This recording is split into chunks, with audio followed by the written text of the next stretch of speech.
মাননীয় সদস্য জনাব এইচ.এম. বদিউজ্জামান, বাগেরহাট ৪। আপনার সময় 2 মিনিট। ধন্যবাদ মাননীয় স্পিকার। আমি কার্যপ্রণালী বিধি ৭১ বিধি অনুসারে আমি মাননীয় কৃষি মন্ত্রীর দৃষ্টি আকর্ষণ করছি। আমার উত্থাপনীয় বিষয় হচ্ছে উপকূলীয় উন্নয়ন বোর্ড গঠন প্রসঙ্গে।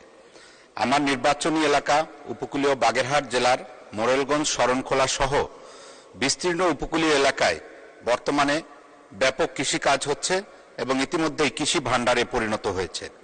কিন্তু আমরা লক্ষ্য করছি যে আমাদের এখানে প্রতিদিনই ধান, গম ও সবজি উৎপাদন বৃদ্ধি পাচ্ছে এবং কৃষিতে আমাদের অবদান প্রতিনিয়ত বৃদ্ধি পাচ্ছে, কিন্তু নদী নালা ভরাট এবং লবণাক্ততার প্রকোপে কৃষিকাজ ব্যাপকভাবে ক্ষতিগ্রস্ত হচ্ছে।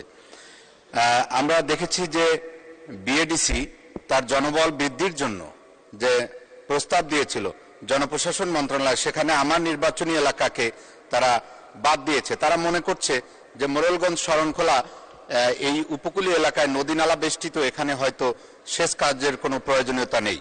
কিন্তু আমি বলতে চাই যে আমার এখানে সেচ কার্যক্রম বৃদ্ধি করা, খাল খনন করা এটি খুবই জরুরি এবং সেই কারণে আমার মোরেলগঞ্জ শরণখোলা উপজেলা সহ এই বিস্তীর্ণ উপকূলীয় এলাকা নিয়ে যেমন বরেন্দ্র উন্নয়ন বোর্ড এবং হাওর উন্নয়ন বোর্ড গঠিত হয়েছে, ঠিক তেমনি ভাবে উপকূলীয় উন্নয়ন বোর্ড গঠন করা খুবই জরুরি এবং জনগুরুত্বপূর্ণ সম্পন্ন।